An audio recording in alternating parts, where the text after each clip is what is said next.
बढ़ते हैं अगले सवाल की तरफ सर। 4 दिन में हमारी मांगे पूरी करें महाराष्ट्र सरकार, मनोज जरांगे पाटिल ने चुनावों से पहले दिया अल्टीमेटम। जगदीश जी उसको अल्टीमेटम नहीं कहते हैं, उसको कहते हैं जंग का ऐलान। मनोज जरांगे पाटिल तकरीबन 1.5 साल से वह धरने प्रदर्शन पे हैं और यह सिर्फ मनोज जारंगी पाटिल नहीं, मनोज जारंगी पाटिल पतले से लंबे से हैं, मैं देखा हूं। वह मराठा का एक शान है, लीडर है। शान कहते, लीडर नहीं, वह तो लीडर अपने आप को वह नहीं मानते, शान है वह निष्पक्ष लड़ाई, मराठा समुदाय के हक की लड़ाई वह लड़ते हैं। इसी वजह से पूरा मराठवाड़ा उनके पीछे आकर के खड़ा हो जाता है, चाहे किसी के घर में खाने को हो या न हो, उनके साथ आकर के खड़ा हो जाता है, क्योंकि उसी की लड़ाई वह लड़ते हैं। और सिर्फ मनोज जारंगी पाटिल नहीं जगदीश जी, किसान जो महाराष्ट्र के हैं, जो कपास उगाते हैं, जो सोयाबीन उगाते हैं, जो प्याज उगाते हैं, प्याज की कीमत जगदीश जी मार्केट में 100 रुपया किलो भी हो जाता है, 50 रुपया किलो हो जाता है, और किसानों को 1 रुपया और 2 रुपया मिलता है। वह जिस ट्रैक्टर से लेकर के आते हैं वह ट्रैक्टर का किराया तक निकलता नहीं, माल भी देते हैं और किराया भी देते हैं जी। यह हालात है वहां की, कई बार सुर्खियों में चली है वो ब्रेकिंग में।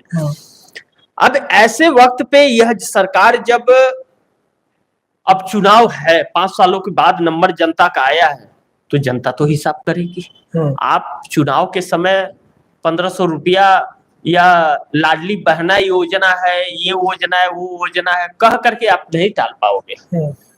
1500 रुपया से आपने जो पीड़ा दिया है वह पीड़ा समाप्त नहीं होगा।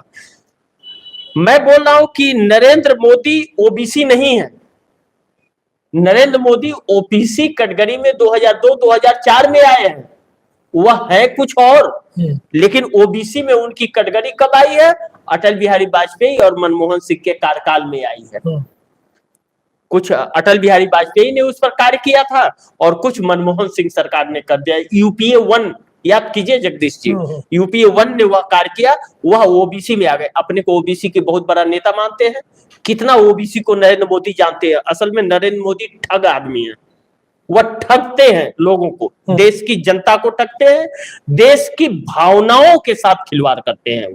वह झूठ बोलते हैं, झूठा है, झूठा है, झूठा है। वह देश को झूठ बोल करके, सुनहरे सपने दिखा करके ठगने का कार्य करते हैं। हकीकत यह है, यह देश के लिए कभी नहीं कर सकते। वहां मनोज जारंगी पाटिल ने जगदीश जी, उसने वह मांगी थी कि आरक्षण, और नहीं तो उनको ओबीसी में कन्वर्ट कर दिया जाए। उन्हें 10% आरक्षण देने की बात एकनाथ शिंदे सरकार और देवेंद्र फडणवीस ने की थी, लिखित तौर पे दिया था। यह लोग लिख के बहुत पहले देते हैं कि धरना खत्म करो, यह लिख के ले लो, क्योंकि करना नहीं है इन्हें। देखिए, करने वाला 50 बार पहले सोचता है, उसके बाद में वह कुछ कहता है। अगर 10 रुपया का काम उसकी कैपेसिटी है तो आपको कहेगा 2 रुपया का तो मैं कर सकता हूँ, बाकी का नहीं है, तो 3 रुपये में कंप्रोमाइज हो जाता है। आप मांग रहे हो 15 रुपया और उसके पास में 10 रुपया है ही, और वह 10 दे देगा तो खाएगा क्या? तो वह हमेशा 5 या 4 देने के बात करेगा। लेकिन जो जिसके पास 10 है वह कहेगा हम 15 दे रहे हैं, तब तो समझ लीजिए दाल में काला। इसी तरह से उन लोगों ने मनोज जारंगी पाटिल को ठगा था जी। और यह ठगी अब महाराष्ट्र में इन लोगों को भारी पड़ रही है। महाराष्ट्र में जो उद्धव ठाकरे ने बड़े बड़े उद्योगों को लाया था वह इन लोगों ने भेज दिया गुजरात।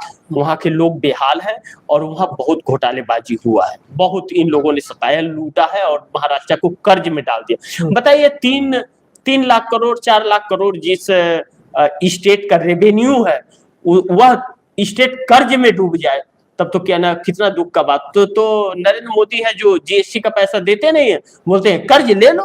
खुद कर्ज खाने वाला व्यक्ति दूसरों को भी कर्जदार बना रहा है। हकीकत यह है।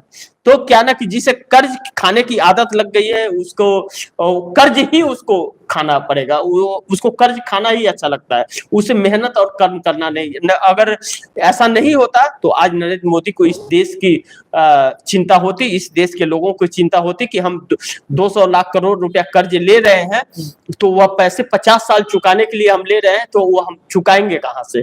और जब रोजगार नहीं दे रहे हैं, बेरोजगार कर रहे हैं लोगों को, तो इन लोगों को कोई फर्क नहीं पड़ता जगदीश जी, क्योंकि पहले की सरकारें 10 साल 12 साल आखिरी 12 साल के लिए वो कर्ज लेती थी, और मनमोहन सिंह के कार्यकाल तक 50 लाख करोड़ रुपए का कर्ज देश में हुआ करता था।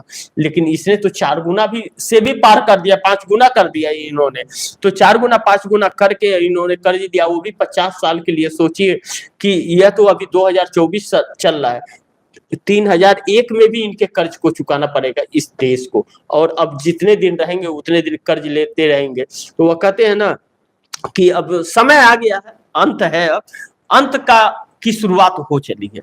जी जगदीश जी।